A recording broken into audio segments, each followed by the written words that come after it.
오늘 여호수아 21장은 따로 기업을 분배받지 않은 레위인들이 다른 지파들로부터 48개 성읍을 기업으로 받는 내용입니다. 그 기업은 가나안 도처에 흩어져 있습니다. 그리고 그 중에 6개의 도피성을 관리하게 됩니다. 이제 이렇게 레위인들의 거처가 확정되므로 명실상부하게 가나안 땅 정복과 분배가 마쳐지게 됩니다. 이로써 오늘 마지막 45절 말씀처럼 여호와께서 이스라엘 족속에게 말씀하신 선한 말씀이 하나도 남음이 없이 다 성취됩니다. 야곱, 즉 이스라엘의 아들은 원래 12명입니다. 그런데 나중에 13지파가 되죠. 야곱이 요셉의 아들 므낫세와 에브라임을 양자로 삼았기 때문입니다. 그래서 요셉 지파가 므낫세와 에브라임 두 지파로 나누어져서 총 13지파인데 우리가 지금까지 읽은 대로 땅 분배를 받는 지파는 12지파입니다. 레위 지파가 땅 분배에서 빠지기 때문이죠. 이것은 레위 지파가 하나님께 잘못 보였기 때문이 아니라 오히려 하나님이 레위 지파를 따로 들어서 쓰시려고 구별해 주셨기 때문입니다. 민수기 8장 18절 19절 말씀입니다. 이러므로 내가 이스라엘 자손 중 모든 처음 태어난 자 대신 레위인을 취하였느니라.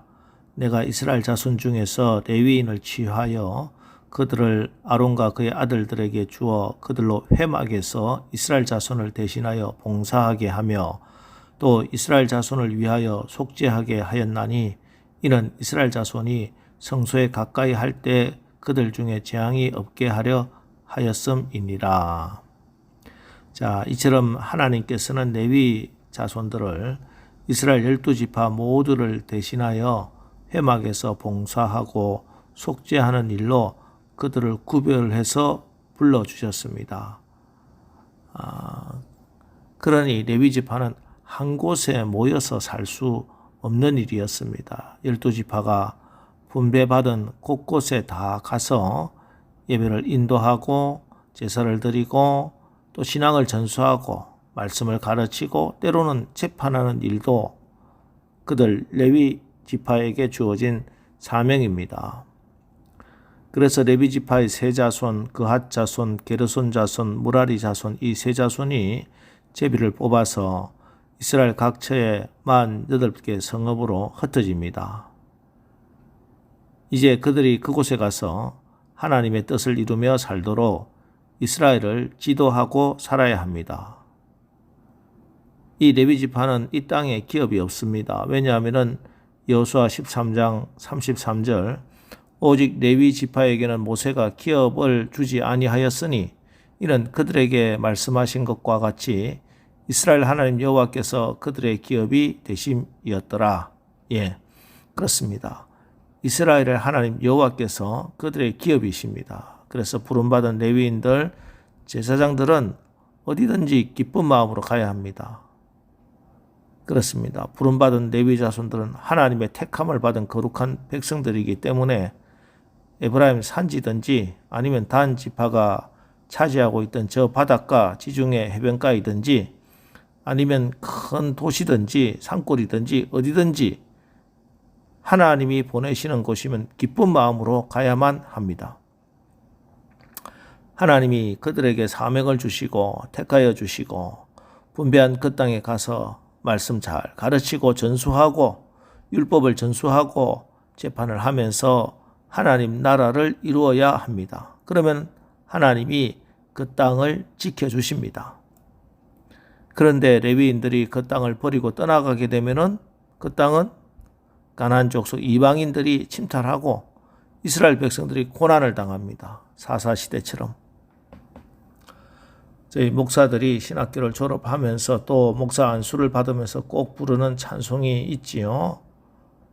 찬송가 323장 부름받아 나선 이 몸 어디든지 가오리다.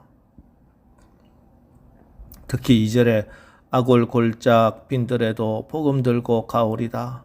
소돔 같은 거리에도 사랑 안고 찾아가서 이 2절 부를 때는 결연한 마음으로 부릅니다. 주여, 도시가 아니라 저 시골이라도, 아님 척박한 성교지라도 주여, 제가 주님이 가라시면 가겠습니다. 결단을 합니다. 왜요? 3절에 존귀, 영광, 모든 권세 주님 홀로 받으소서. 오직 하나님께 영광, 모든 영광은 오직 우리 하나님만이 받으셔야 하기 때문입니다. 오늘 본문은 약속의 땅 가나안을 품고 달려왔던 이스라엘 백성들의 여정이 일단락되는 장면입니다. 지난 수십 년간 이스라엘 백성들은 쉴 새 없이 달려왔습니다. 광야 40년을 달려왔고 가나안 정복 전쟁과 분배, 정착하기 위해 싸워왔습니다.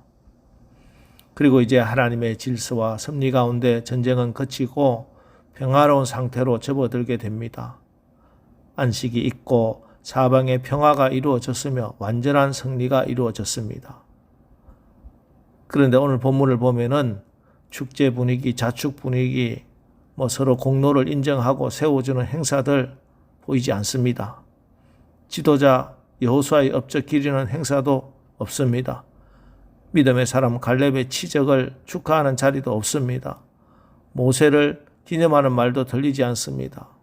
오히려 아주 조용하게 가나안 땅 정복 사건이 다루어져 있습니다.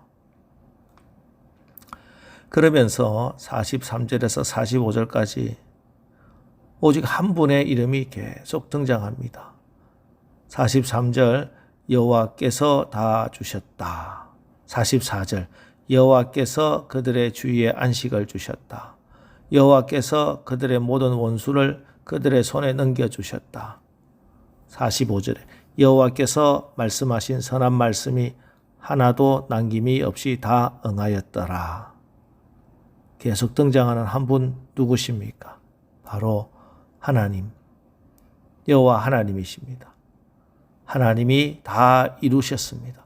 하나님이 모든 일을 다 성취하셨습니다. 때문에 그분만이 영광을 받으셔야만 하고 그분의 이름만이 등장하게 됩니다. 그렇습니다. 우리가 영광을 돌릴 이름 다름 아닌 하나님의 이름입니다. 하나님의 이름만이 영광을 받기에 합당하시에 그렇습니다. 우리는 종종 어떤 일을 이루고 나면은 칭찬받고자, 영광받고자, 인정받고자 하는 마음이 인간 누구나 다 있지요. 그리고 그렇게 칭찬하고 인정해 주는 것 모두 잘못된 것은 아닙니다. 칭찬은 고래도 춤춘다고 하는데 칭찬하고 격려하는 건 좋은 일입니다. 그러나 이 칭찬이 격려의 차원에 거쳐야 되지 자기가 이룬 업적을 드러내는 자기 이름이 드러나는 일이 되어서는 안 됩니다. 주기도문에서 우리가 마지막으로 기도하는 것이 무엇입니까? 오직 나라와 권세와 영광이 아버지의 것입니다. 예. 우리는 하나님께 영광을 돌리기 위하여 창조되었습니다. 그래서 사실 우리가 하나님께 영광을 돌릴 때 나의 영이 가장 기쁘고 새로운 힘을 얻게 되는 것입니다. 우리가 나에게 맡겨진 사명 잘 감당하면서 사람들로부터 칭찬을 받게 되었습니다. 모두가 인정합니다. 자, 그럴 때 개인적으로든지 공개적으로든지 하나님께 영광을 돌려보세요. 마음으로든지 예물로든지 예배를 통해서든지 기도하면서 찬양을 통해서든지 하나님께 영광을, 하나님을 높여보세요. 하나님이 기뻐하시는 마음이 느껴집니다. 그 자체가 내 기쁨이 되는 것을 경험하게 됩니다. 왜 그러냐? 이 땅의 모든 피조물의 존재 목적이 하나님의 영광을 위해서 창조되었기 때문입니다. 그래서 하나님의 형상으로 지음받은 우리가 바로 그 하나님의 영광을 위해 살 때 하나님의 형상으로 온전히 회복되는 체험을 하게 되는 것입니다. 자, 오늘 새벽에 우리도 이렇게 한번 기도합시다. 하나님, 오늘 하루도 하나님의 영광을 위해 살게 해 주십시오. 내 이름, 내 명예를 위해서 사는 것이 아니라 하나님의 영광을 위해서 살 수 있도록 성령께서 온전히 나를 지배해 주십시오. 이렇게 기도하고 또 응답 받아서 오늘 하루 여러분에게 맡겨진 그 사명 성령의 능력으로 넉넉히 감당하고 또 그 영광 하나님께 돌림으로 주님의 기쁨이 되는 복된 날 승리하는 오늘 하루 사시기를 주님의 이름으로 축원합니다. 기도하겠습니다. 하나님, 오늘 하나님의 부름을 입은 레위 지파가 흩어져서 사명을 감당할 48개 성읍을 배분받는 것 읽었습니다.